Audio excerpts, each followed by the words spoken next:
we link up with the gang. OG, I draw up the plate. Henny, he go get the cake. Then we link up with the gang. OG, I draw up the plate. Henny, he go get the cake. Then we link up with the gang. OG, I draw up the plate. Niggas don't know what to think.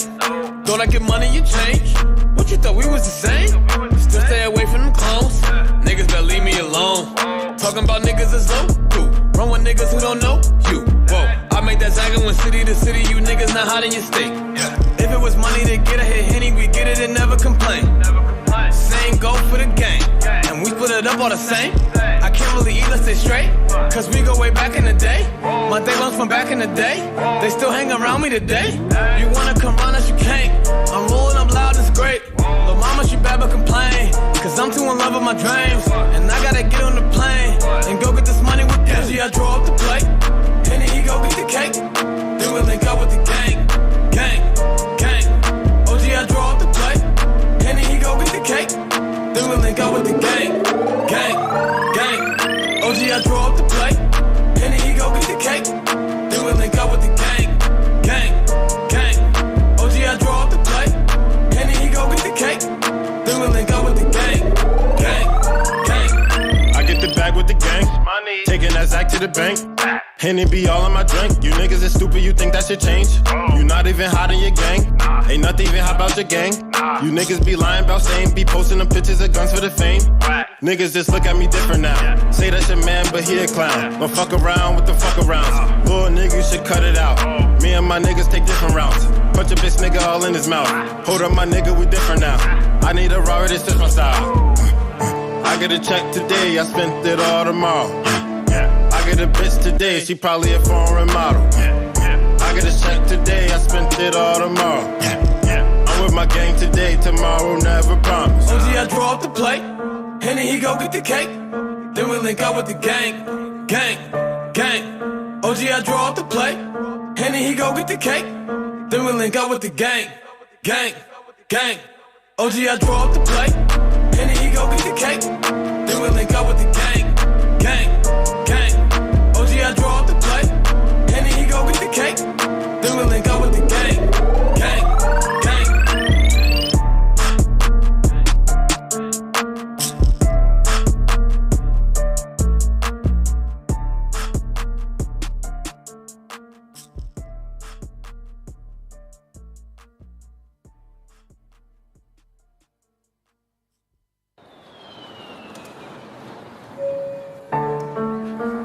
Your attention, please. Please do not smoke in the terminal building. Smoking is only permitted in the specified smoking areas. Zach. Thank you. OG, I draw up the plate, Henny, he go get the cake. Then we link up with the gang. OG, I draw up the plate, Henny, he go get the cake. Then we link up with the gang. OG, I draw up the plate, Henny, he go get the cake. Then we link up with the gang. OG, I draw up the plate, Henny, he go get the cake. Then we link up with the gang. OG, I draw up the plate. Niggas don't know what to think. Thought I get money, you change. What you thought we was the same? Still stay away from them clones. Niggas better leave me alone. Talking about niggas as low. Run with niggas who don't know you. Whoa, I make that zagging when city to city. You niggas not hot in your state. If it was money to get a hit Henny, we get it and never complain. Same go for the gang, and we split it up all the same. I can't really eat, let's stay straight, cause we go way back in the day. My day ones from back in the day, they still hang around me today. You wanna come round us, you can't. I'm rolling up loud, it's great. Lil' mama, she bad but complain, cause I'm too in love with my dreams. And I gotta get on the plane, and go get this money with Gigi. I draw up the plate, Henny, he go get the cake. Then we link up with the gang. OG, I draw up the plate, Henny, he go get the cake. Then we link up with the gang. OG, I draw up the plate, Henny, he go get the cake. Then we link up with the gang. OG, I draw up the plate, Henny, he go get the cake. Then we link up with the gang. I get the bag with the gang, taking that Zach to the bank. Henny be all in my drink. You niggas is stupid, you think that shit change? You not even hot in your gang. Ain't nothing.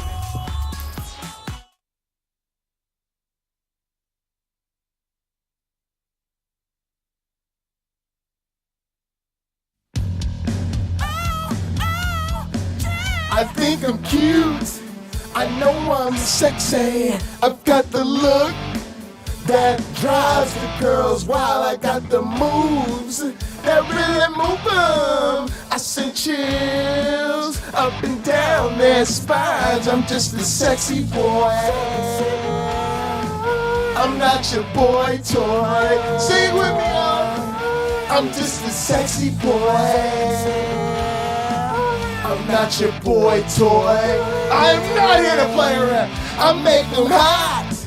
I make them shiver. They just get weak whenever I'm around. They see me walk. They hear me talk. I make them feel like they're God ain't real. I'm just a sexy boy. I'm not your boy toy. I'm just a sexy boy.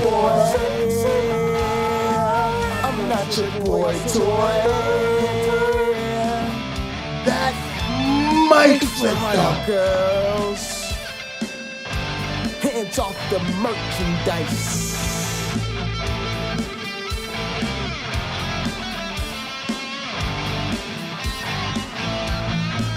I'm just a sexy boy. I'm not your boy toy. I'm just a sexy boy. I'm not your boy toy. I'm just a sexy boy. I'm not your boy toy. I'm just a sexy boy.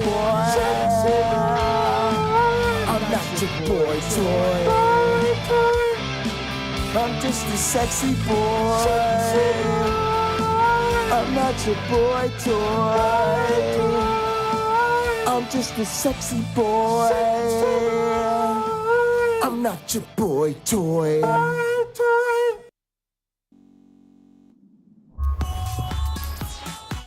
Welcome everybody to another edition of the Pocket Locker Podcast. I am your host with the most, all the way from the East Coast. And as always, folks, I am in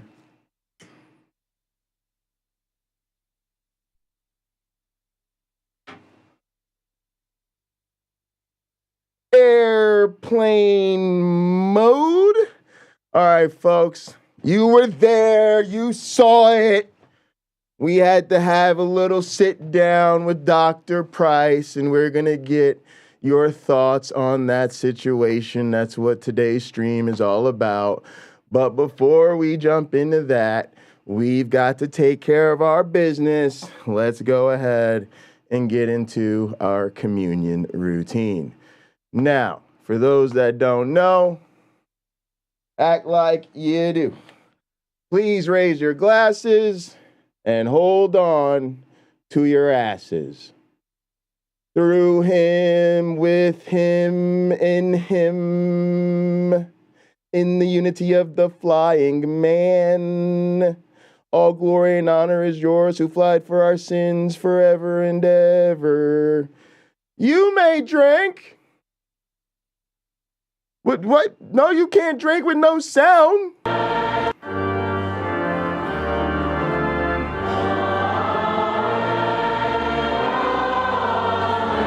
Oh, yeah. Couple of gulps of the good stuff.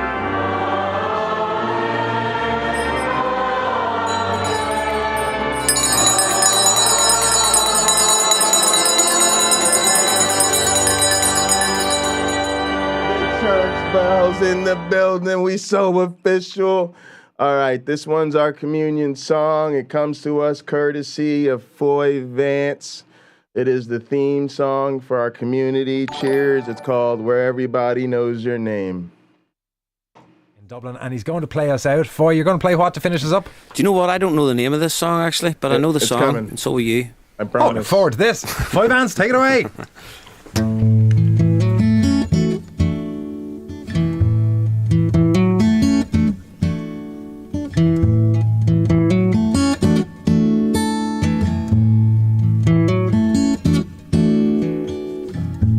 Making your way in the world today takes everything you got. Taking a break from all your worries sure would help a lot. Wouldn't you like to get away? Sometimes you wanna go where everybody knows your name, and they're always glad you came. All You right, wanna AR be was where first. you can see troubles are all the same. You wanna go where everybody knows your name. Well, all those nights when you got no lights, Vaguely and the agnostic check was is second. in the mail, and your little angel hung the collared by its tail. Your third fiancé didn't show. Well, 5,000 sometimes pocket you change, wanna thanks. go where everybody knows your name, And I've got Logan Fisher third. and you're always glad they came. You wanna be where you can see troubles are all the same. You wanna go where everybody knows. I don't even know. your What am I name. smoking? I'm smoking some new shit, too. Some shit I just picked up from the Well, you dispensary. get out of bed and the coffee's dead. The let morning me isn't unlock my looking shirt, bright. You shrink right off to Europe and he doesn't even write. Your girlfriend says she's not a girl. Smoking that good stuff, exactly, AR. Be glad there's one place. All right, I in got the world AR, where Vaguely everybody Agnostic, knows Logan your Fisher, name. Non-Believer, And they're Verilion, always glad you Caterpillar, came. Look at the tree. You wanna be where you can see. Randy's in the house, the Carrie same. Ann is here, YouTube You Funk wanna is go here, where everybody UC knows Love is your here. name. You wanna be where you Nuns can in see the house, Liz Allen's troubles are all here. the same. You wanna go where everybody knows your Nitty's name. in the building.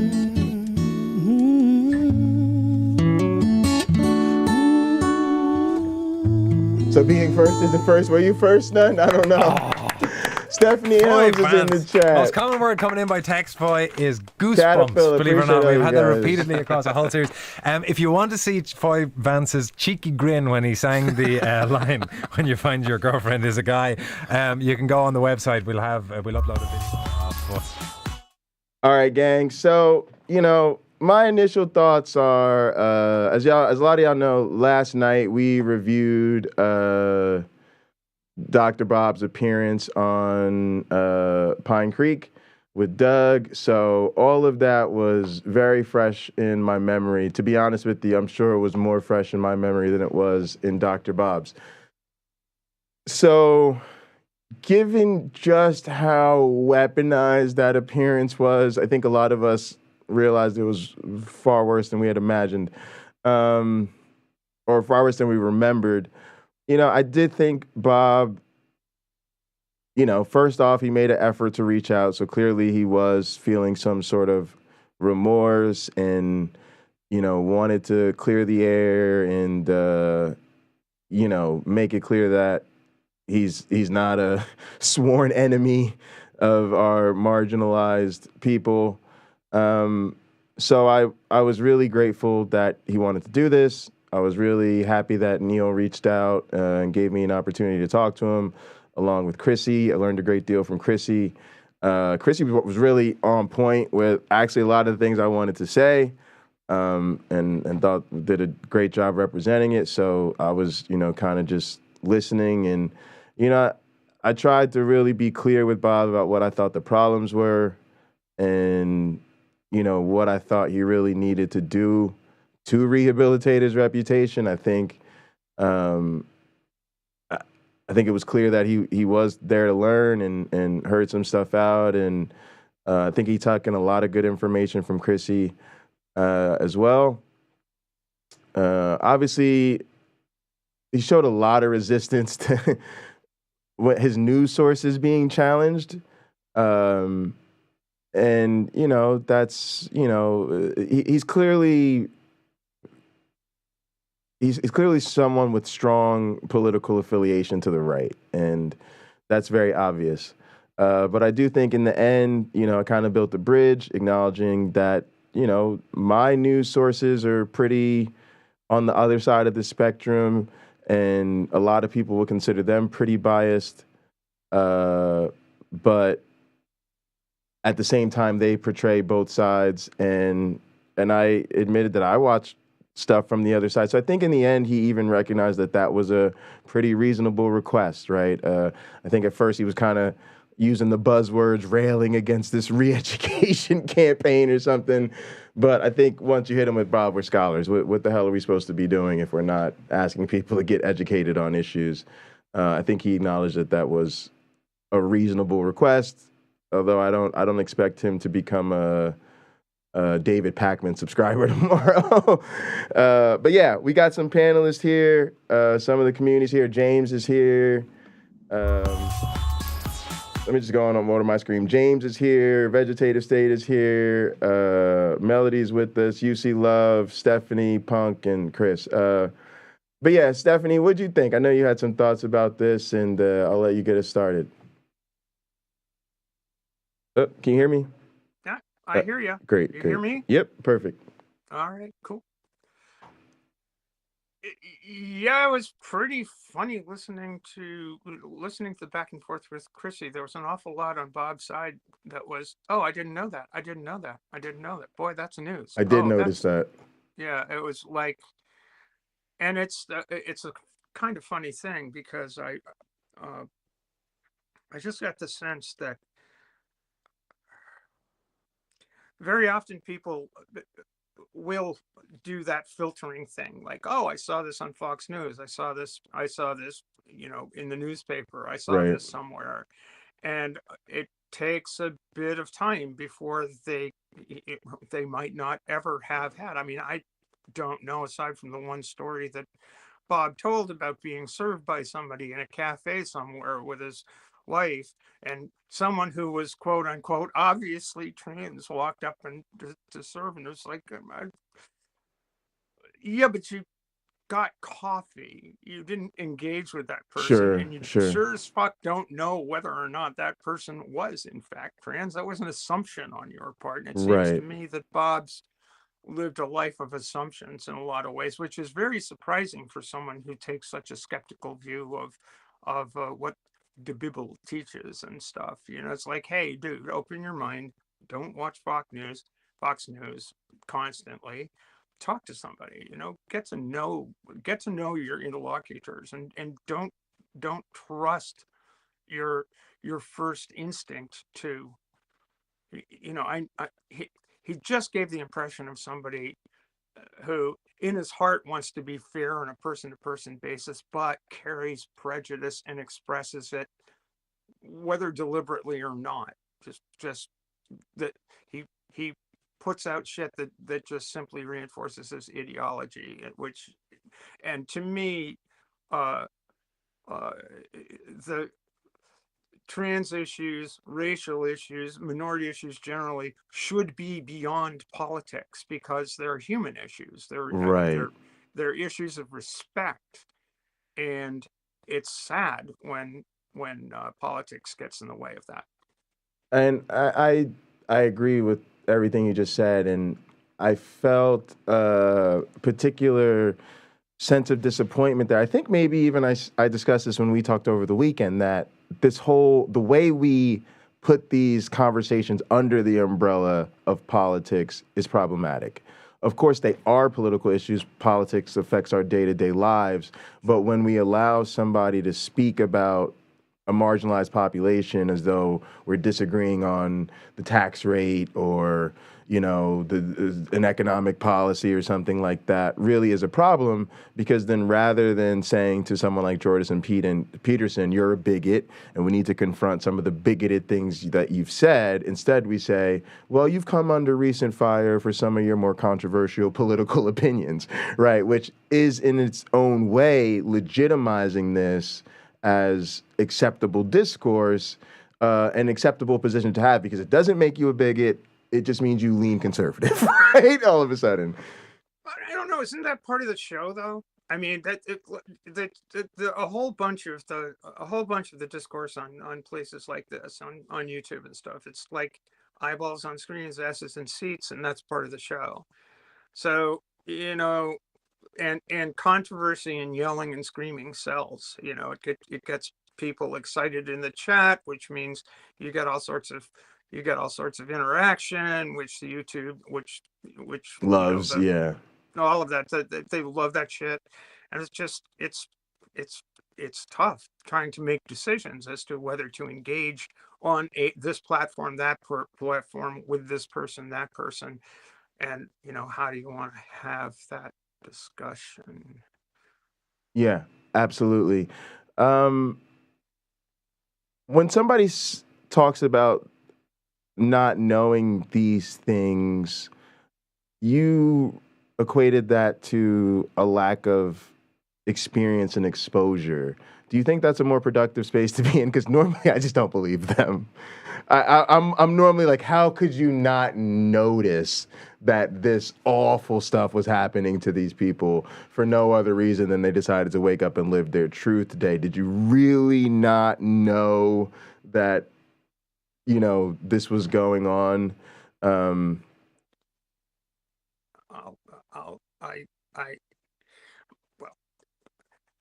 Strangely enough, some of my biggest allies when I came out were old conservative white men. So it was like, that's surprising, but you know, whatever.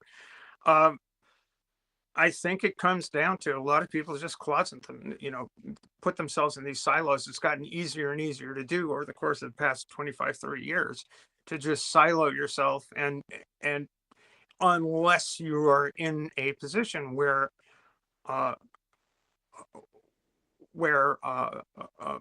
you do know somebody, that whether someone you need to interact with, unless you're in a position to do that, and you have to confront that, well, how do I handle this stuff for myself vis-a-vis this person?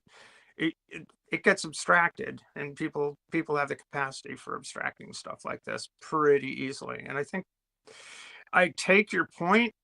How could you not know? Because there's a disinformation campaign going on right now. You don't know because you get Tucker Fultz saying it ain't so. You get the New York Times on the Shifty Center going, we're just asking questions, and it's pernicious because it's pernicious and depersonalizing. And somebody in the chat just recently said that Bob was of this person's and my generation. A lot of people in the chat just think he's an old fuddy-duddy, and this is why that's why I hit that super chat and say, hey, listen, if Bob wants to sit down with somebody his own age, pick on someone your own size, Bob. Right. Yeah, I'd be glad to talk to him, either publicly or privately, because I don't think he gave the impression, whether this is an act to get back in good graces and have people, you know, not take offense at the shitty things that he said, and he has said some pretty fucking shitty things, or not, if it's an actor or not. He sure as hell seems like he really honestly didn't know. Sure. People are taken aback by the fraction of the 0.5% of the population that are trans, and everybody's losing their fucking minds about it.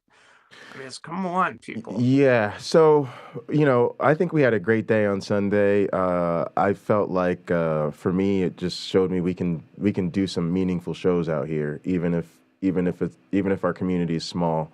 But I didn't know about it. And one of the things I didn't know about was the movie night, right? I was like, what is this? I'm going to do a trans movie night. I don't know. But it just felt like, go with it. Let's just go with it. Let's celebrate it. Let's do the whole day.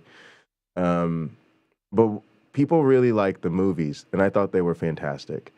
And I would never want to trade a movie for talking to you, Stephanie, right? or talking to somebody else affected by this. So I was really fortunate that we got to do both. But what I realized was, if you don't have trans people in your life or in your social circle, at least do something culturally to get a little bit of the story. Because and I think maybe a credit to some of the websites that I looked for recommendations. They really did. They were critical about which movies they recommended and why they recommended them, and they even tried to highlight ones that featured trans talent and things like that. But those stories did say a lot to me, right? And one of the things that was a theme in those stories was the parents. You realized how much a young person dealing with their transition, trying to find themselves, their own parents treat them like their property and like they've somehow betrayed their parents, right? And so you start to realize, holy crap, this pronoun thing is a womb to the tomb issue for our trans community. They've known their whole lives that I'm not the sex I was assigned at birth. And they cannot eat a meal without a sibling or parent misgendering them. And as much as I like to think of myself as an ally, there were certain things in that story where you're going, I just don't live this story, and nobody's told me these stories. And now that I get to see these stories, I am appreciating elements of it that I didn't appreciate previously. So for instance, those movies really helped me see the pronoun issue in a new light, because you see it repetitively coming from hurtful sources. Or there was a moment in that movie which it was like one of the last scenes, but basically the young man goes to get on the bus, right, to go to school. And you know how terrifying kids are. And let's just say there was a moment where the kids chose to embrace them and be curious and be accepting. And it made me think of, you know, all this language we hear. Oh, they're transing the kids. Kids are coming out just for attention. And it made me so angry, because it's like, this is the hardest. This is so hard for a person to do. And kids are so cruel. And finally, we all know kids are shit. We all talk about all the time. Kids are cruel. Kids are mean. Kids just pick on other kids. They torture other kids. And we finally have kids going, we can make this person's day all types of fucked up right now. You know what? Let's not. Let's be supportive. Let's rally around this person here. And then I'm like, you want to use that against us? You want to take kids actually aren't being cruel for once, and now that's a problem? Like, it just really illustrated a lot of these issues that I'm ashamed to admit I just lacked perspective on how big some of these things that seem minor or small are. And you realize it's a 24/7 thing that, can you speak to that, just growing up with some of these terrors, right? The terror of facing kids on a bus, like, oh man. Yeah, it's not easy being green.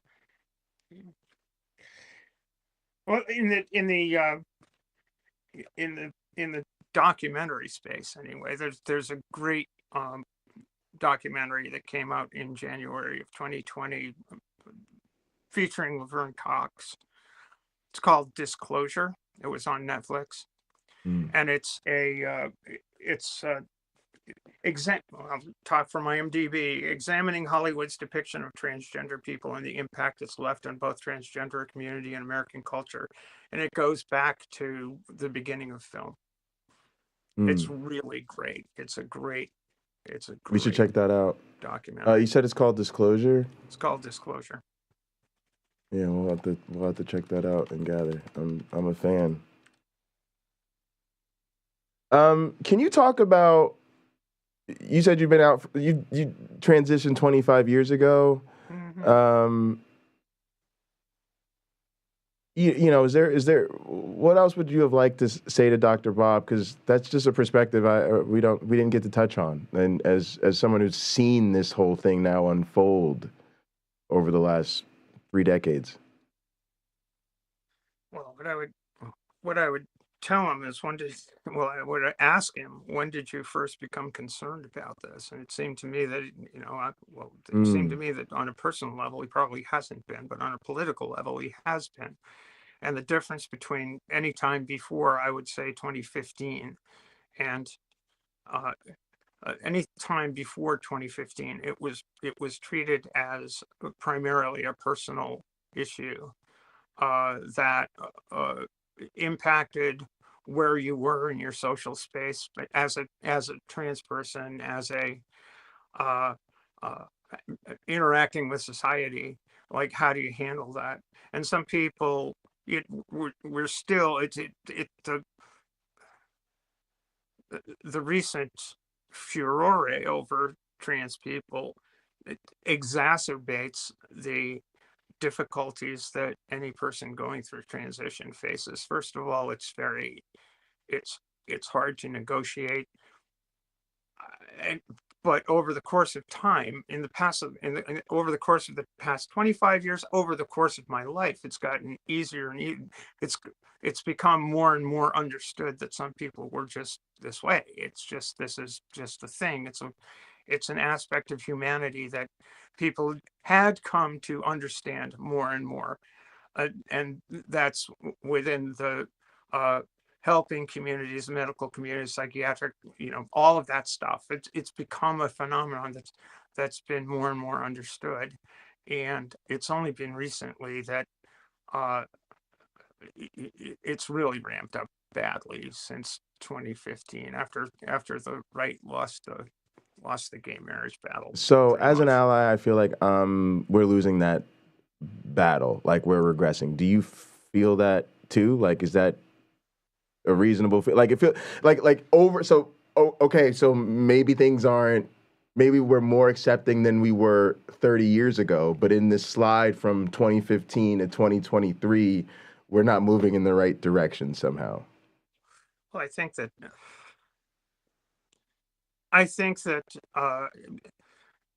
in a broadly cultural sense, I think we're still moving in the right direction, except that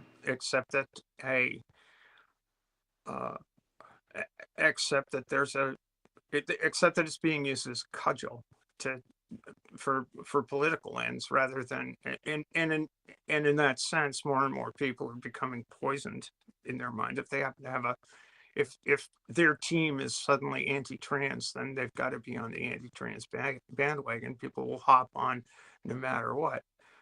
I mean, I have conservative friends, and they haven't jumped that way personally, but that's not going to affect that's not going to affect their political behavior, unfortunately, in a lot of cases. Okay, so James Apperson, who I think might be here with us, often says, "Oh, hey James." Yeah. So James, I'm stealing your line and pipe up here too if you want to. But you often say, "I noticed it wasn't a deal breaker." Mm-hmm. That kills me now, James. That you really went a long way to re-educate me with that line. I like the word re-education, shit. Fair.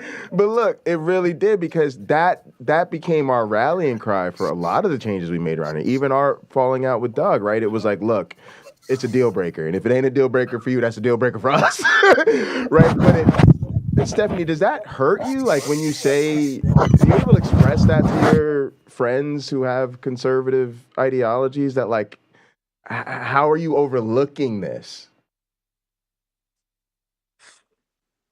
I just make a plea to please consider that, at least on these issues.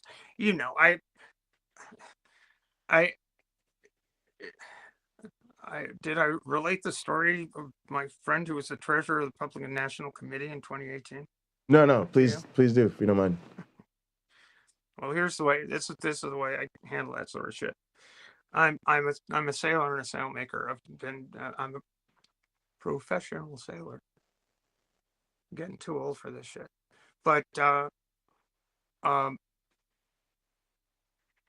in 2018, Donald Trump's Department of Health and Human Services proposed this is what got me active and off the couch, proposed a regulation that this HHS basically is, well, they're kind of in the Social Security people, Medicare people, the Health and Human Services. They proposed a regulation to an amendment to the Federal Register that would define sex as immutable and defined at birth. And you can imagine the implications of that. If that's a federal regulation, then that impacts a lot of things with regard to passports, birth certificates, health care, et cetera, and so forth. Right down the line. Yeah. And it was gulp. So, and this was in early October of 2018, and I was going to go. I wrote a long thread on Twitter and a long post on Facebook, basically telling a story from my childhood to my friends about how I knew myself, how I saw myself, how my life has been lived, and because I'd had 20 at that point in time, 20 years of history with these people, and they'd known me through this whole process. And I knew that I was going to go to the J24 East Coast Championships, and at the J24 East Coast Championships, I would meet a fellow sailor who is very good, and I have competed against since 1979. So he's known me throughout my life, before and after transition, and we've remained friends. And this person happened to be at the time the treasurer of the Republican National Committee. And after a day's racing, I grabbed a hold of him and at the cocktail party and said, "Hey, could I have a word?" And I told him about the rep. First, I asked him, do you still have any pull? Yeah. And I explained the regulation, and I said, it was just calmly, like, so this is being proposed. Now, you've known me for these many years. Right. Do you think that my driver's license should have a name on it that I don't bear, or a sex on it that I am not? Mm-hmm. Do you think my passport should be changed? And he said, no, of course not. That'd be stupid. And I said, well, I can't do anything about it. I mean, I can write my senator, I can write my congressman. I don't have, the one thing I can do is I can ask you and people like you, please do something. Right. So I don't feel that I'm in the position to make enemies. I don't feel that I'm in the position to, I'm in the position to reach out and ask people to have some compassion, especially if you know me and if you know my history, please do something. And for the most part, they will. They might still vote for the motherfuckers. Pardon my French. Sure. But they might say, hey, cool it. I know it's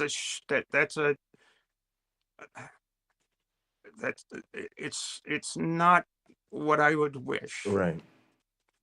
But it's the best I can do, and that's my approach.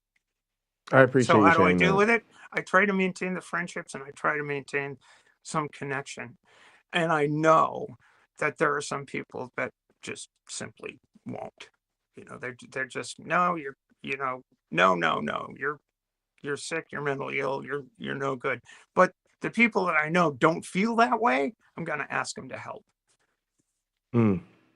I really appreciate that, Stephanie. James, you want to get in here?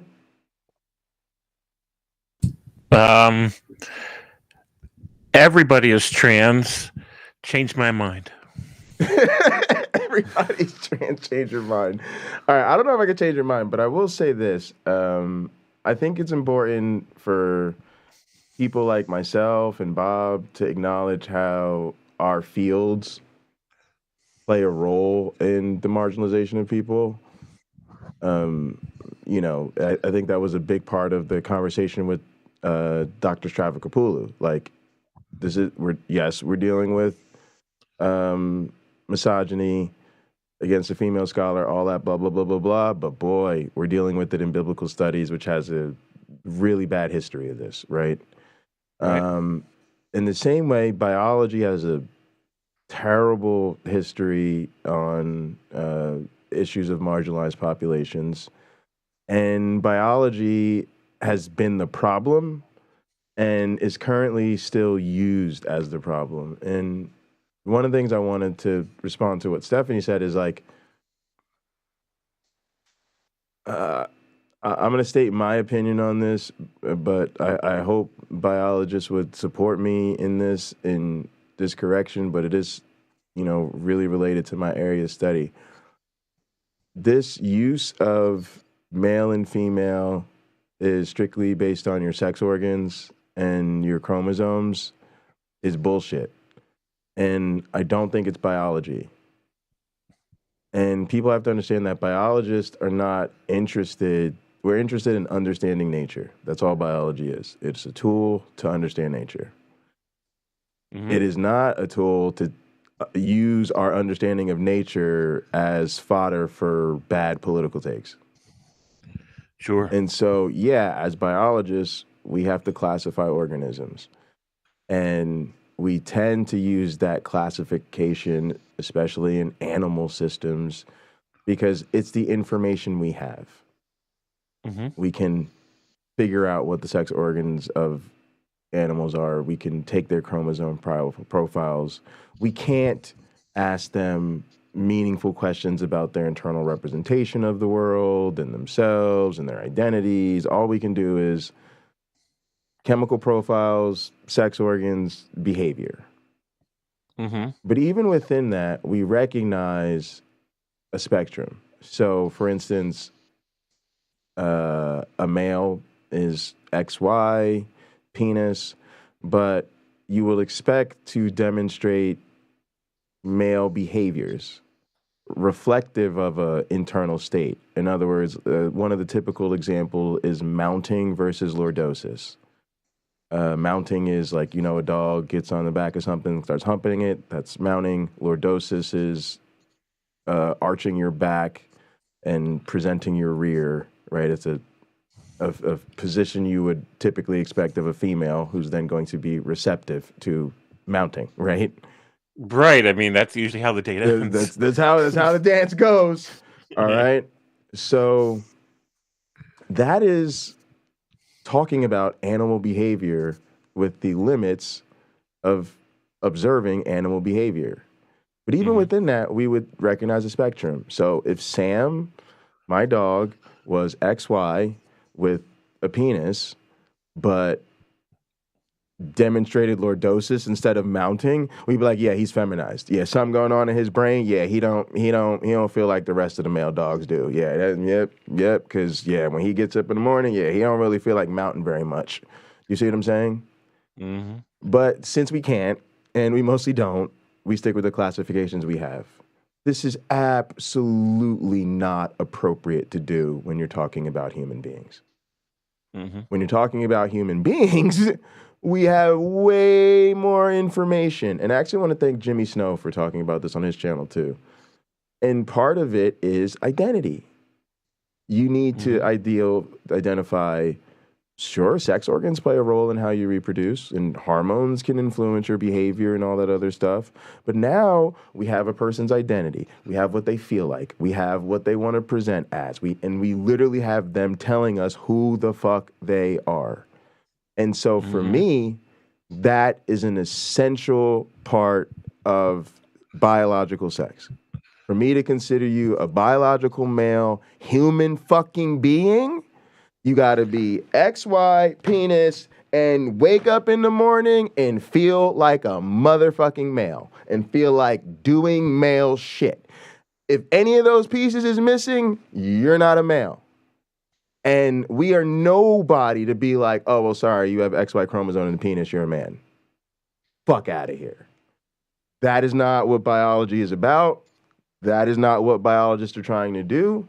And the biologists who study this shit, who actually study human sexuality for a living, which is fortunate enough where I got my master's degree in human sexuality, biological anthropology, we are trying to get people to understand this as though it is the last most important thing people have to understand from our field. It's like, stop this. Because yes, biology has had a bad past with marginalized populations, and yes, biology is currently used in a weaponized fashion against these people, but the actual biologists who study human sexuality are trying to beat people over the head with data so they will stop this nonsense. We have way better data. We have a far more nuanced and better understanding of gender and sexuality, and no fucking biologist is going to tell somebody who wakes up in the morning and says, I'm not a male. Oh, sorry, I looked at your chromosome profile. Oh, sorry, let me see what's below your waist. And now I'm going to tell you who you are. That is not how biology works. And I just really need to say that as a biologist. Right, these are two independent domains. Go ahead, Stephanie. I'm super happy to hear you say that, and I think that more professionals in the field need to be speaking out. I feel like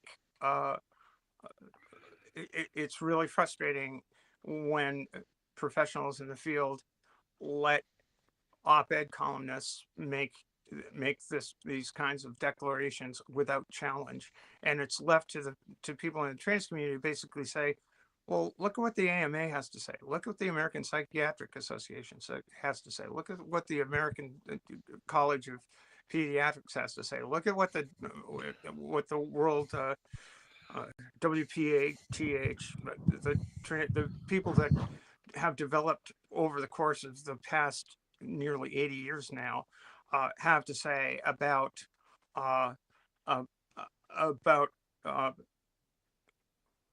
good care for transgender people.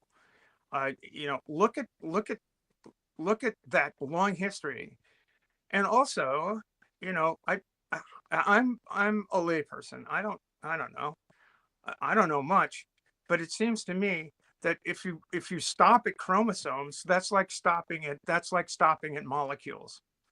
What do the chromosomes carry? The chromosomes carry genes, and it's gene expression that matters. You're no fucking amateur. That was brilliant. No, that's a wonderful gene expression point. That matters. I have a mixer in front of me, not a bunch of molecules. How do you think a trans man grows a beard?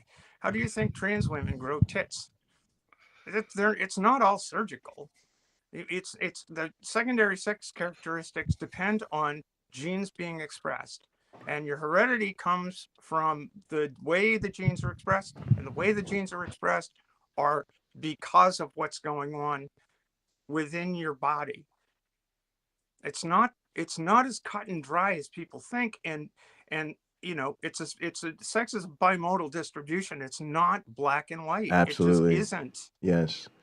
No, I really appreciate that. When people say you can't change your sex, I would care to dispute that somewhat. I agree. I agree. And thanks for saying that. And while we're on it, I'll throw one more out there because I think it needs to be said. There's a great TED Talk on this, but people need to look into the evolutionary aspects of LGBTQ identity. One, it will demystify all that crap about biological sex. But the other thing that needs to be demystified is this argument about evolution.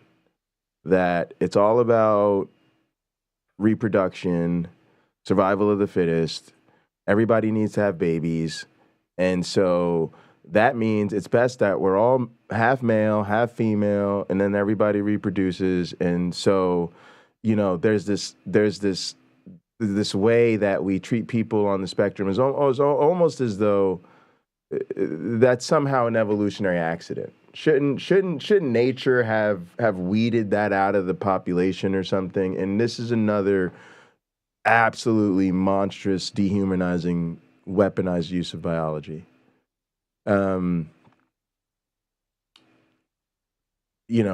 Selfish. David Sloan Wilson says it best. Selfish individuals outcompete, unselfish individuals within groups, but unselfish groups outcompete selfish groups. Everything else is commentary.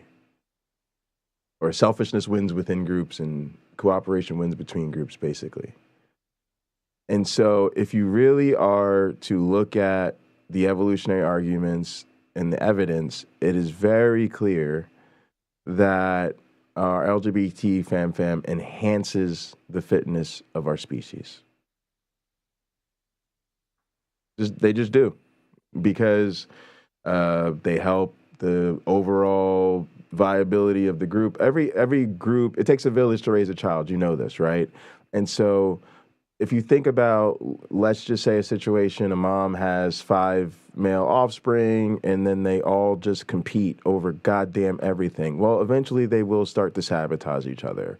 All right. And so what the actual research and evidence suggests is that it's helpful to have a male member of the group who's not interested in that, who doesn't compete, who will do better to help mom sustain her mothering capacities longer, and will do more to then support the development of their siblings' offspring.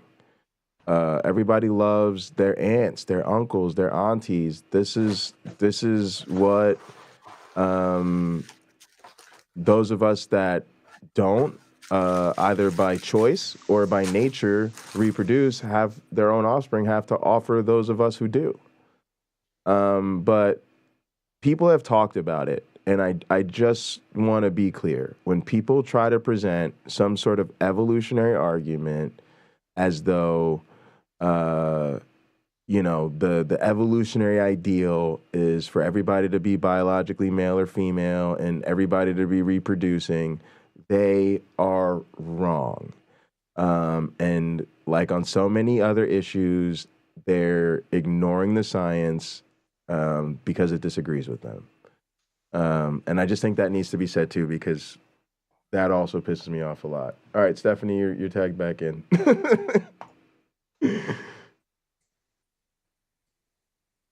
No, sorry, I was taking communion. Okay, appreciate you. Yeah, I'm sure you hear those evolutionary type arguments, and they piss me off too. They're not good. They're not good. No, they're bad. They're really bad. They're really bad. Yeah, well, there's a lot of talk about that, and it boils down to it just boils down to raw prejudice. I mean, it's just it's not, and it's also incredibly Western centric. It's not. There are plenty of cultures that are not as hyper focused on either sex or gender roles. Mm-hmm. And there are also cultures that celebrate non-traditional gender roles. Like it's even built into their mythology, right? That that you're touched, that there's something special or unique. And I'm not into that, as we're but a lot of cultures find ways to celebrate it and think it's something wonderful, and it's it's like a unique gift from the gods. You're two-spirited and all this type of stuff. Yeah. Even within Western tradition, the Greek tradition, there's the tale of Tiresias, the guy who pissed off Hera, and Hera turned him into a woman, and then she pissed off Zeus and turned him back into a man. And one of the gods said, "Well, which was better?" And specifically with regard to the sex. Oh. And he had to fall down on the ladies' have it better. Ooh. But that's Greek, Yeah. It's like, Yeah. Yeah, that makes sense. I've wondered about that myself, actually. Yeah. Because it's one of the things that you'll never understand, right? Because I'm gonna be honest with you, it feels good to lay pipe, right? But I'm like, man, somebody's not inside of me to have sex with me. That would change everything, you know? So I'll never know. But for me, it comes down to like traditionally, like feeling like I got to do most of the work. James, it's all about effort. It's all about distributing the workload. I want to be the one that gets to just lay there and pretend to be enjoying this, and then tell the other person that was the best 30 seconds of my day. Anybody ever tell you you're not working hard enough? I want a role reversal at least every other Friday. Come on. Oh man, that's funny. All right, so what else? I guess I want to make sure we hear from what other people thought about Dr. Bob. So I thought he really I'm with you, Stephanie. He did seem genuinely there to hear and learn and grow. But what do we do, right? Because James, I think the bigger issue that's coming out is just how serious the siloing is, right? So Stephanie spoke to us, the siloing, right? So people get in the silo, and what do you do? Because this is almost like what was happening with Doug in a lot of ways, where we might have a person in our community that we're dealing with, and they don't have malicious intent, but their source of information does. And if we can't get them to recognize they need to change who's having influence on them, they're kind of still a danger to us. Sure, but depending on how we relate to them and what capacity they're relevant to us.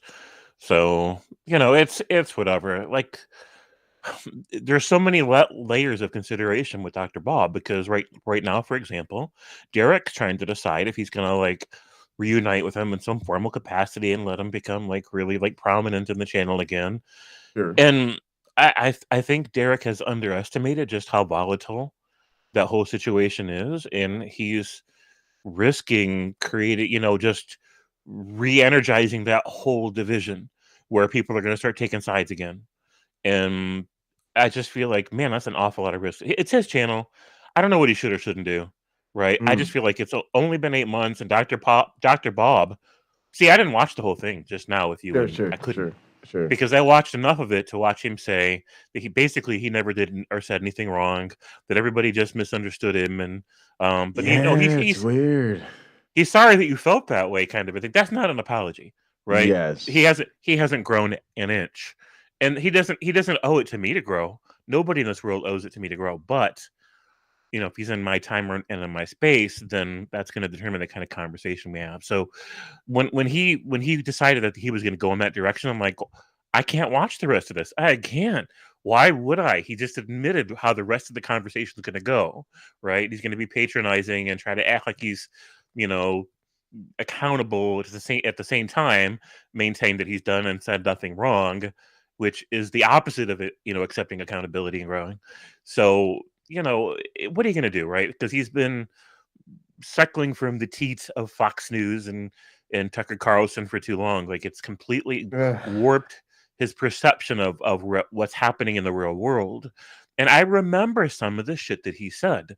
Now, I haven't watched it since the original, but I remember him talking about Black Lives Matter protests and about how basically if you're a vigilante with a gun and you happen to be in one of those in the area and you see a group of thugs behave, and then there's like some kind of thing going on, like there's a building on fire, right? Or something just happened, right?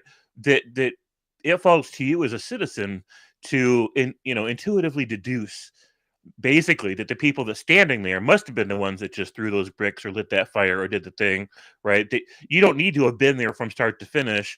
You just need to extrapolate from the situation and go ahead and just start shooting people, because fuck due process. Right, fuck due process. Right. There's thugs. There's a fire. There's enemies of the state. Shoot them. Yeah. Right. Yeah. Wild West bullshit.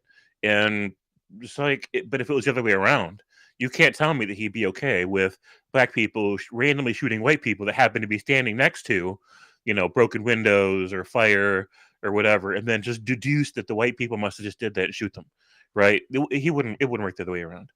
And then I also remember the whole thing with Trump and him saying that everything Trump did was right, basically. All of his policies were 100%. That anybody that finds fault with Trump is basically just clueless. And when you combine these two things, these are the highlights for me. Like he said, a lot of other problematic shit. Sure. And I'm like, how do you go from that to 8 months later, or even 8 years later, whatever, and still say, what? I didn't say anything wrong. You guys misunderstood me. There's no room to misunderstand that shit. We didn't misunderstand anything. That's gaslighting, right? That's just nonsense. And here's the thing. Like, Fox News can only be blamed to such an extent, because Fox News might be able to trick you into thinking that it was just black people setting fires and smashing windows and looting stores, and it was that simple, right? And the white people were all innocent and the black people were all guilty, and they might be able to trick you into thinking that, but they can't trick you into thinking it's okay to just randomly shoot people that you think look guilty during a riot or during a protest, right? They can't trick you into thinking that that's okay. That has to come from a place deep inside where you don't value human lives outside of your in-group.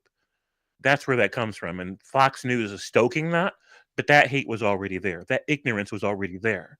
And he's too old to outgrow it now. He's been given opportunities. He doesn't want to. He's suffered consequences and he doesn't want to. But now he wants back in. He wants everybody to pretend like he's grown and we're all going to be okay now. But the narrative has to be, we misunderstood him and we wronged him, and he's willing to forgive us, right? And for wronging him by weirdly misunderstanding what he blatantly fucking said. So again, gaslighting bullshit.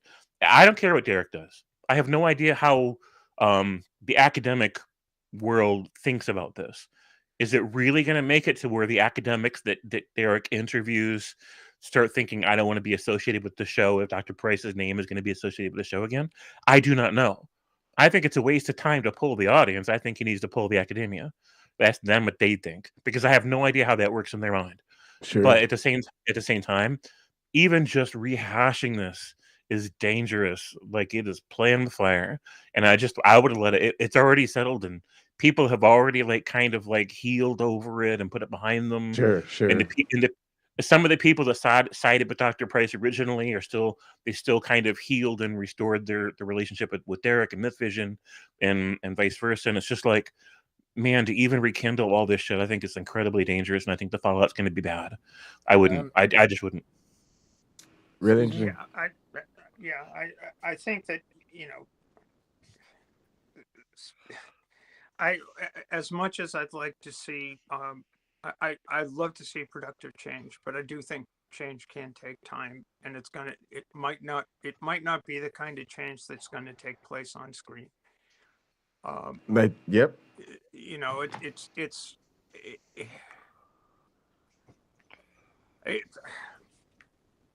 Excuse me. People can start even as a kid who grew up in primarily the congregation of the church I grew up in was primarily black. I still held in my heart and held at my core a kernel of racism. All it needed to do was be blown on a little bit and fanned. And I think that at the core of all these hatreds is this little bit of fear that you're taught. You're taught to be afraid of the other, and I think a kernel of that lies in all of us, and it may not be easy to get Dr. Bob off the schneid. He's got scholarly chops, but he's got to realize that I don't want to cancel him for his political views, except insofar as his political views are going to affect the lives and freedoms of other people, and to the extent that he's got those blinkers on and can't see it, that's always going to be a problem. I agree. Go ahead, Chris. Sorry, I've been trying to. You're right. Go ahead. Okay. Well, there's two things that I want to say. First of all, the statistical diagnostic manual for diagnosis, the DSM-5 currently, it does not state the LGBT issues pretty much, other than probably the gender transphobia. Gender dysphoria. Excuse me. Like saying being gay is not a being gay, lesbian, and all that stuff is not a mental illness, right. By the DSM, like by the current edition of the DSM. Right. However, on the DSM-4, it was, and the transition was done basically like when I went to school as a child and youth worker. Well, I have a diploma as a child and youth worker. In 2009, the transition basically was starting by 2009, and the current DSM-5 came out in 2012-ish, 2013, and I think we're almost due for a DSM-6, although I don't really keep that much track in that bill. Anyway, so that's what I wanted to say for the record. So, and even in my in my classes, while we were still using the quote-unquote DSM-4, my professors explicitly told like the discrepancies of do not what's written down, like just kind of disregard or just try to here's the modifications that we need to update into our stuff, and here you go. Even the abnormal psychology class, my professor said, okay, this doesn't apply, and that's it. Like the Bible. Right. That's good. Thanks, Chris. So, appreciate you. So aside from the DSM-5, those issues are somewhat resolved, and I don't know when the DSM-6 is gonna. I think it's currently in the works, but right. I haven't really done that in a while. All right, second issue is that unfortunately, if you might a little bit, not saying that I'm playing devil's advocate, but I'm trying to put the conservative mindset a little bit on why basically the transgender issue is such a stick in the mud for them, is that basically you guys, transgenderism as a whole is at the forefront of what the old debate of gene modification. The gene modification debate during the 60s or 50s, I don't remember exactly. Don't exactly have a papers at the ready and all that crap. It's just I'm just saying how it is, and how the conservatives view this technically is that on top of that evolution doesn't some of the factionalism of whether the debate of the evolution is real or not, or a creationism, the distinct privilege of basically of the gene, gene editing and all that stuff, where who gets to decide that is supposed to be God's realm. Or I think that's what, I don't know, JL, you're probably right, but then correct me that kind of stuff, but I don't know. But it's just basically the genetic determinism. Yeah.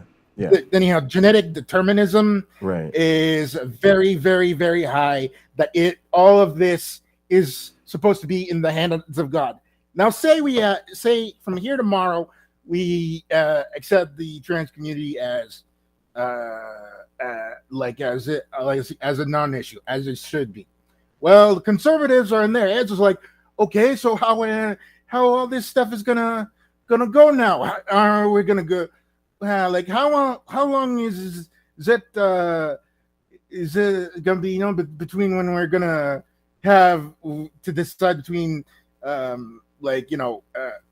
brown or blue-eyed children and all that gene editing, splicing, imagery, boogie, that kind of stuff, and also being bred in tanks and all that kind of crap. So what I'm just saying here is that basically transgenderism to conservatives, or at least the diaspora of the religious conservatives, is that you're basically the face of the Red Scare equivalency anyway, the equivalency of the Red Scare to conservatives, basically. Gotcha, that's what I'm saying. Gotcha.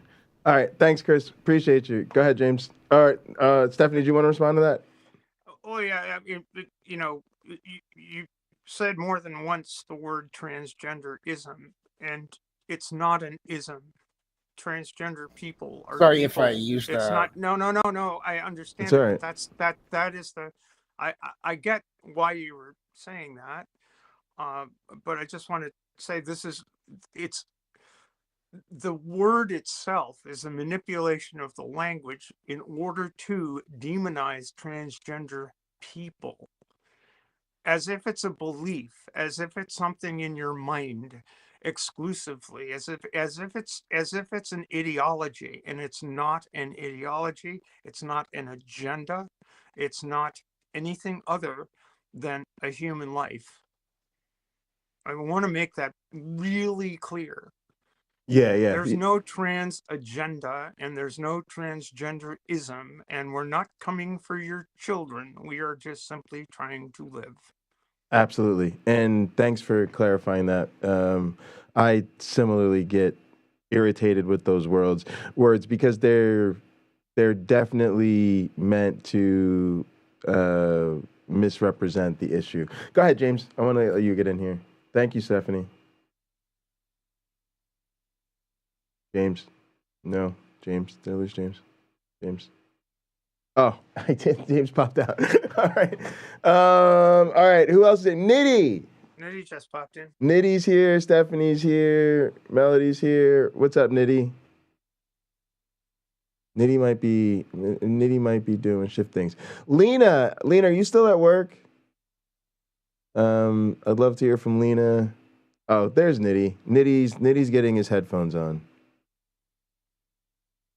Nitty's always getting his headphones on. It's Nitty. It's a Nitty thing.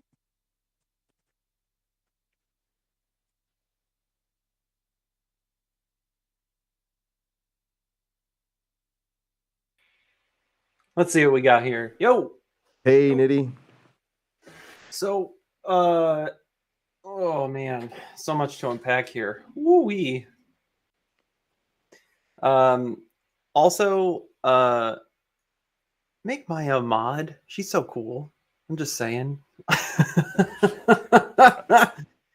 Oh, she doesn't want to drop anything. Hey, Maya. I'm glad she's here. Maya, she should call in if she wants to let us know what she thinks about all this. So where can we start? I mean, so I watched as much as I could. I had to hang out with the kids. We were going out to, I said on James' stream, we went to Legoland and hung out as a family, had a little daddy time, let mommy get some time away to relax, and it was good. But I tried to catch the end, finding out, well, the chat was, oh, Jesus. The chat. That was kind of rough. The chat. Oh my goodness. Oh my God. All right, but look, that's a great point though, right? Like Robert Price brings him out, right? Like, and that was kind of my point. Like, I don't think he realizes that that's how this works. He has influence. He starts touting right-wing nonsense, and out come all the right-wingers in the community. So I don't know. Go ahead. So, I mean, and this is one of those things that I have started talking about on my streams and on others, where I tried to stay on board with what are they talking about, what are the merits of what they're saying, and not getting into a whole clusterfucky 200 character debate. Like, it's just not worth it. It's just not worth it when there's 200-300 people watching the next Super Bowl of YouTube drama that we've got going on. Like, we just don't need to then have to detangle all of our interactions and BS in the chat. Now, I thought Doug opened the gates of hell. That's funny, Maya. But, like, you know, it's just the way it goes. Yeah, I guess. Like, there's people that just need their dopamine hit for being right about something, right? Isn't that like part of what that is? I don't know. It's like, I gotta let everyone who's watching this with me know that I really, really, really disagree, or that I, maybe I'm guilty as much of it too. I blame the trolls. Honestly, I think what happens is we're trying to do something that they find somehow dangerously progressive. And I just think it comes out, right? And then I think that's where I think these people are very obstructionist, and so I think one of the mistakes is dealing with them like they're honest interlocutors. But yeah, I mean, I don't know. It bothers me. Like you gotta imagine if people are sitting around having a conversation about race, right? And we're trying to, really get like tonight, like we're trying to really get into it, and then people come in there trying to like interfere in that process and do the racist dog whistling themselves, and of course that's going to set people off, right? So I don't know what to do, but so I agree with you about the issue, but I mean, I just think these people are weird, man. Like again, the acknowledgement I think I'm pretty weird too. So I'm just going to put that out there. I'm funny too. Yeah. So back to like the main topic. So like, I thought it was pretty interesting that Price wanted to come on and initiate this conversation with this part of the YouTube space. I had seen his face a bit less because I think there's a channel run by a Ben guy that I haven't seen stream in a while that Dr. Price used to be on quite a bit. I think Critical Faculty still has him on sometimes. So he's just, fallen further into maybe his own like intellectual and social silo. And so in that way, History Valley, thank you so much, Melody. That I wonder if some of that gesture, and Sapper Odd in the chat said like, maybe like in person, Bob Price is actually a decently adjusted, well-meaning person most of the time. And maybe that's some of our like feel sorry for him coming out or something. And I probably agree with that, but I think he is, unfortunately, with the admission of like, I still only take news and viewpoints from my particular sources. I haven't really moved much on this issue in the last 8 months since having these kinds of conversations. That's a bit telling, right?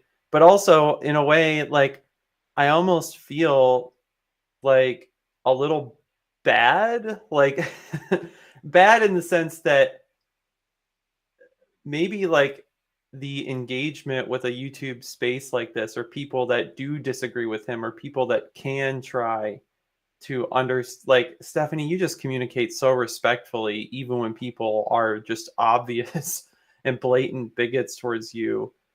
but maybe like people being able to engage someone like that and not just tune them out or turn them off, it helps them socialize as well as put a face to the idea that they're talking about, right? And so I, on the one hand, like recognizing that maybe like Dr. Price's primary source of pushback on his views was us.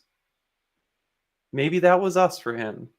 And this is a place where he can agree with us about what the Bible says. He can agree with us about, you know, whether or not to believe in God.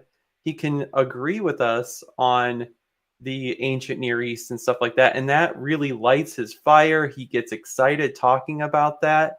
And yeah, like he's compartmentalized these other views that he doesn't normally get exposed to, but he could get more exposure from if he engages us more. And I really appreciated you inviting him on to your show with my one black friend, and I hope he comes on because that would be a hell of an interesting show. Yeah.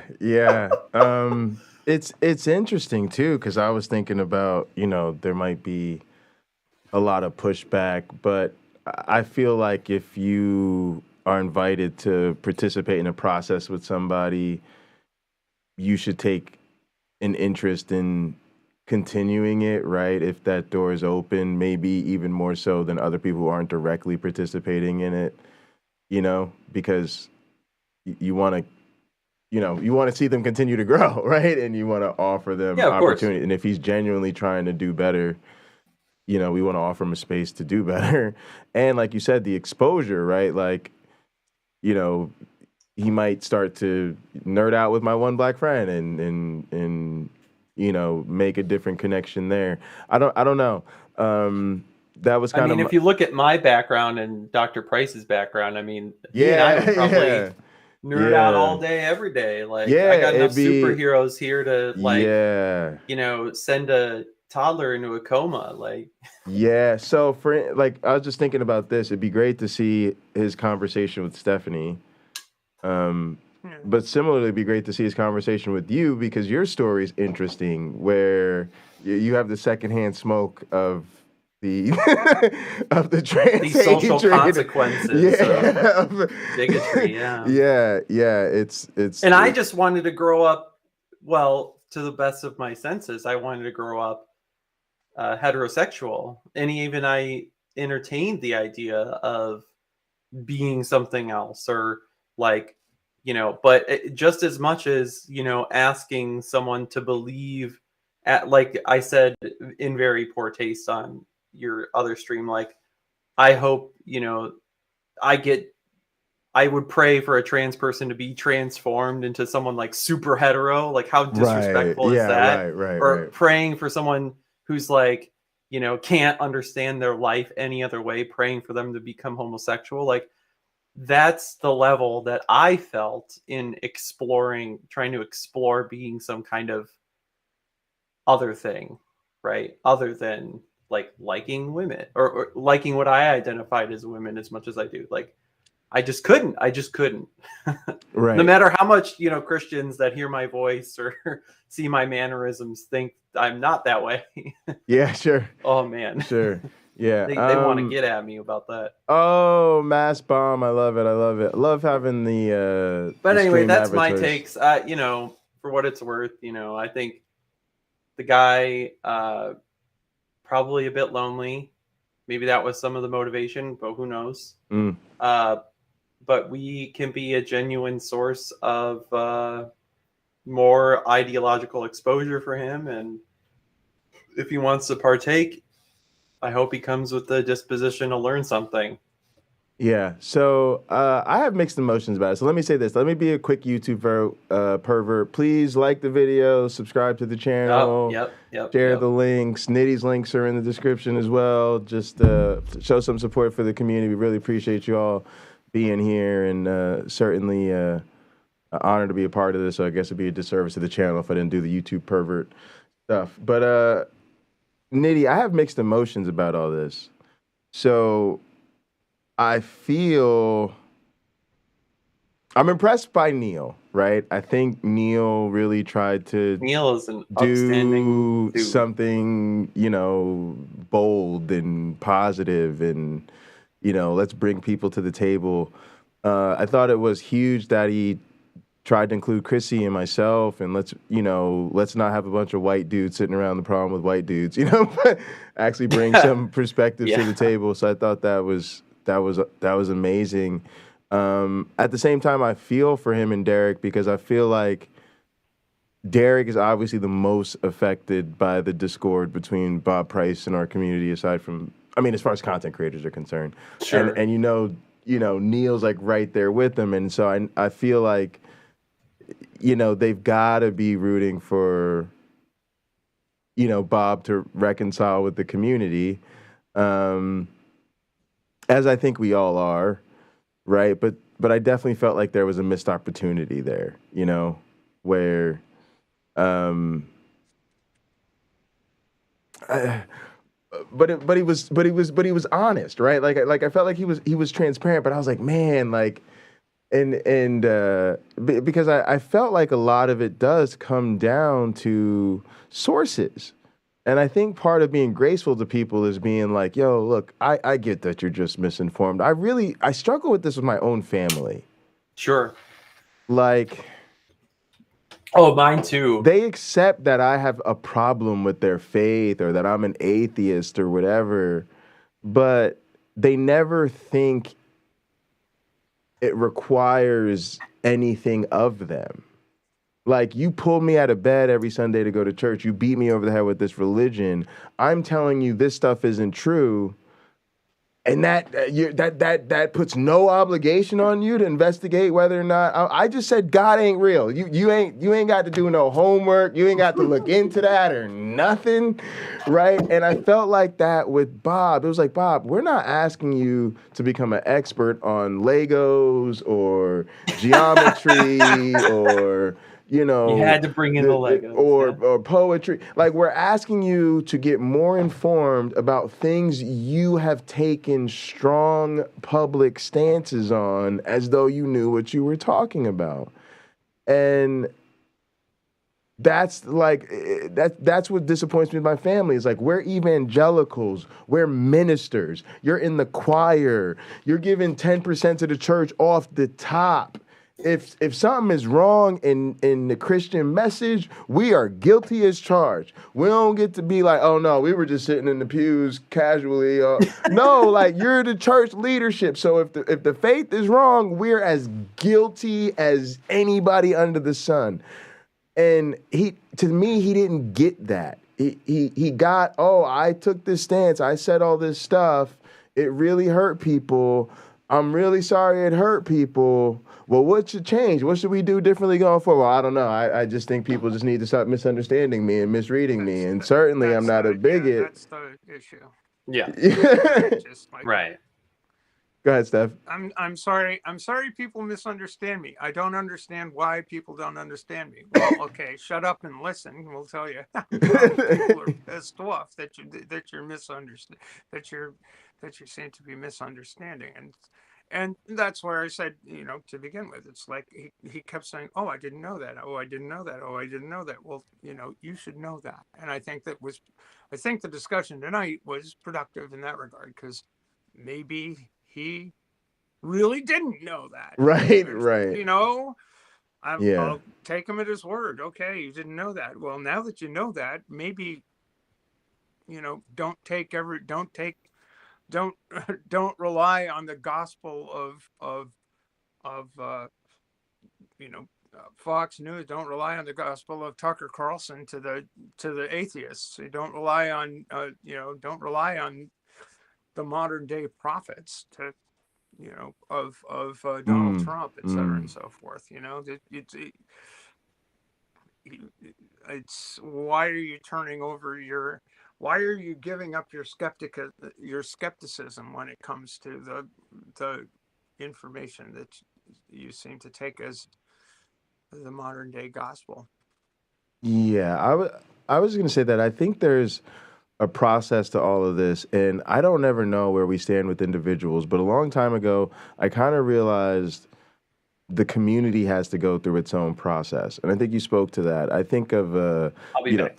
Yeah, sure. Pinochle, like, is my favorite card game, and sometimes you know you're going to lose certain tricks to your opponents because you know that they have the aces. And at some point, you make certain sacrificial moves because you just need to get their aces out the way. You just need to figure out where they're at, make them play them, and then we'll get on with our strategy. And I think sometimes that happens in our community. Like, there's an example with Rebecca. I had my own process with Otangelo. Our examples with PineCreek, where we started as fans of these people because we didn't realize there was problems, or at least we were open to them. Then we started to get a feel for like, well, okay, I'm starting to see problems here, problems there, little cracks in the pavement. And then over time, we came to a more fuller realization where we're at with them. But it took time. And I think you spoke to that with Bob Price. So even if, let's say Bob Price is too far gone and he's never going to grow and blah, blah, blah, blah, blah, I don't think we all know that yet as a community, right? What we've known so far, he said a lot of problematic stuff, blah, blah, blah, blah, blah. He seemed to want to, rehabilitate his reputation or get back in people's good graces. Okay, but now there's still a lot of missing information. We don't know if he was just acting tonight. We don't know if he's genuinely trying to understand, right? So some of this is, I guess what tonight was we got to get him to show us his cards a little bit. Where are you getting your information from? Where are you strong? Where are you ready to fold? Where are you not ready to fold, right? And so I think we got some things we really wanted. He acknowledged he didn't intend to hurt people. He doesn't want to hurt people. He did say that he's an ally of marginalized population, right? We got a lot, right? We got a lot of points from Bob tonight that we should be acknowledging. We did get a lot of what we wanted. And at least in those areas that we didn't get what we want, at least we know where we stand. If we didn't do Neil Stream tonight, we wouldn't know where we stand. But now we know, all right, it's going to take him a minute to get off the Tucker Carlson, and we're pretty sure that's where he's getting his news from because he said it, and then he gave us they're the best sources, and he thinks they're giving him a fair and balanced perspective of both sides. All right, we don't agree with them, but, bro, if that's your ace card, go ahead and play it. We now know where your aces are, right? And now we can work on that, right? We have a lot more information. So I do think it was productive in that sense, and if, for instance, we continue to have interactions with them and he talks to you in one ear, out the other. He talks to Nitty in one ear, out the other, right? Then eventually we'd say, okay, he comes on Hot Program and that doesn't move him. Now we're going to say, okay, we have a lot more information. We've, as a community together,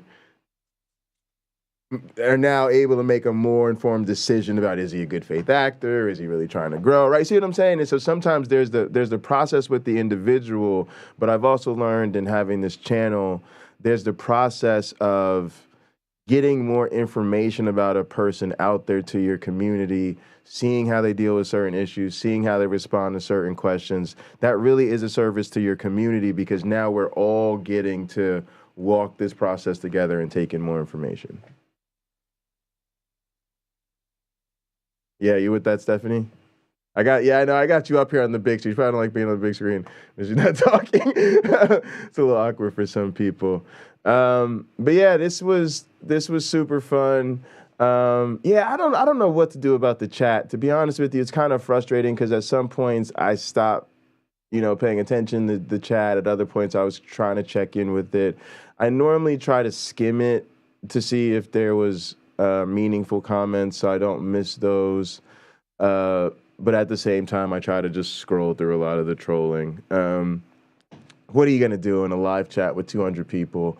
That's a really great, successful stream for Neil. That's another thing, people, that I really do love. I love being a part of these things and feeling like we're out here and like, we're able to go on other channels and be a part of important, meaningful streams that happen in our community.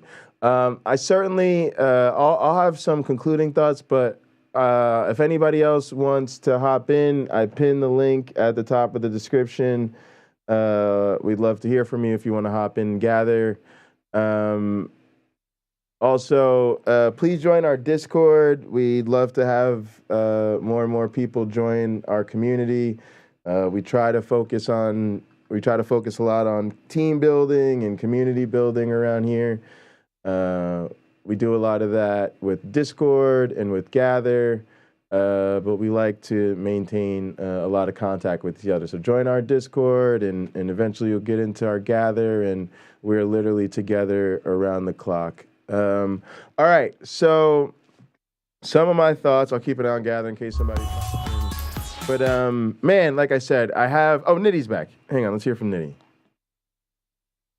Plus we got I don't have anything particular. You don't have anything particular. All right, so I want to thank Neil again for having me. I was really honored to be a part of this. I do think it was a step in the right direction. I think over time we'll see if Bob's willing to take more steps. I do think we should acknowledge his good intentions and his willingness to hear us out. I think that's a step a lot of people in that type of silo never take. So I do think he deserves credit for that. I also think, it's not unreasonable to be realistic about a person's life experience. A lot of I talk a lot about growing up the only black kid in all white school. It's some real traumatizing shit you never forget. It shapes how I feel about pretty much everything that happens in the world around me, right? Like even when I saw that movie, right, with the trans young person getting on the bus, looking down the aisle of the bus, feeling terror. Holy crap, I'm the only trans person on this bus right now. What's about to happen to me? I face that every single day. I recognize that feeling right away, that terror of being the only one and not knowing whether, fight, flight, or curiosity was about to happen to you, and what type of rejection you might face on a day-to-day basis. At the same time, Bob Price clearly has a different life experience than a lot of us. Not only did he grow up at a different time, like, as far as I know, he grew up to be a theologian. So he grew up wanting to be, like, a Baptist preacher or something like that, right? So, like, in those conservative religious circles, aspiring to, status and leadership within those circles. And so it is very likely that this stuff is deeply ingrained, not in just the sort of foundation of his worldview, but under the surface, right? Down deep into the roots in ways that he doesn't realize, and probably none of us know him well enough to ever really appreciate. But I think that's probably pretty reasonable of us. And I don't want to make excuses for him, but there are times in education when you need to grade on a curve, right? And I think in our community, it's okay to grade on a curve sometime. Go ahead, Steph. Just trying to get this right.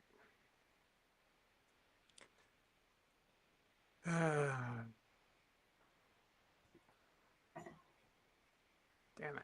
I lost it. Take your time.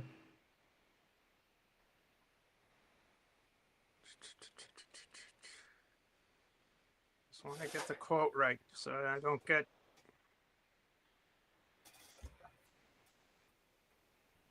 No worries, no worries. Also, chat, go ahead and answer the question of the day real quick. The question of the day was, what did you guys think of the conversation? I saw a lot of great comments. I really appreciate that. Also want to thank you all for your support. That was not easy. I can genuinely say that was one of the more difficult streams that I've done. I would never say no to an opportunity like that. I do it every day if I was asked to. But it isn't easy. And so I do appreciate people being patient with me. Of course, I have things I wish I said, things I regret saying, but I do appreciate people being patient with me and genuinely supportive of what I was at least trying to do. So thank you for that. Go ahead, Steph. So I got it. Martin King, letter from a Birmingham jail. Shallow understanding from people of goodwill is more frustrating than absolute misunderstanding from people of ill will. Lukewarm acceptance is much more bewildering than outright rejection. Can you read it again? Yes. Shallow understanding from people of goodwill is more frustrating than absolute misunderstanding from people of ill will. Lukewarm acceptance is much more bewildering than outright rejection. Man, I think that's beautiful. I think that's a perfect way to end it. We are in Gather at the cafe. Please come join us. We're going to watch some shows, play some games, have some fun overnight. Otherwise, we'll be back with you tomorrow. Thank you all again so much. Thanks to Neil. Thanks to Chrissy. Thanks to Dr. Bob. Thanks to Stephanie and Nitty and Chris M. and James Apperson, everybody who's been on the panel here. And thanks to all of you in chat. I really appreciate your comments. I've been trying to focus on the panel, but I have been reading along. And I really appreciate the meaningful engagement. And I think a lot of us are feeling the same mixed emotion. I think a lot of us are kind of in the same place. So I think that's progress. We're on the road. And thank you all so much. We'll see you next time. In the name of the Darwin, the Dawkins, and the Christopher Hitchens, science bless you all. Poof!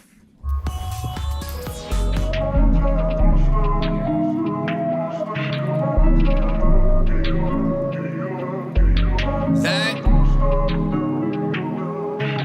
why she wanna leave me alone? Saying all I do is wrong. No rights when they been left turns. Playing that she gotta let it burn. Saying that the house not a home. Sunshine cause she heard it all before. Sometimes she don't wanna be alone. Most times she don't want me gone. She don't know I try my all. She don't know I sprung in the sun, but I'm going in the winter, so we good to the fall. Remember how I told you I get it and I win. Now I'm got it, you ain't answering my call. Wonder if I've been moving too strong. Maybe I just been moving too boss. Really hate when the feeling get lost. Nowadays she just dodge my calls. In the game throwing laws like Paul. Young legend Miss John like Wall. And I wish you never met like Call. Dick game lay it down like law. Made plans but you canceled them all. I was just trying to splurge in the mall. Now I'm home stacking bread till you call. It's time to roll. She trying to slide. We smoking Zah.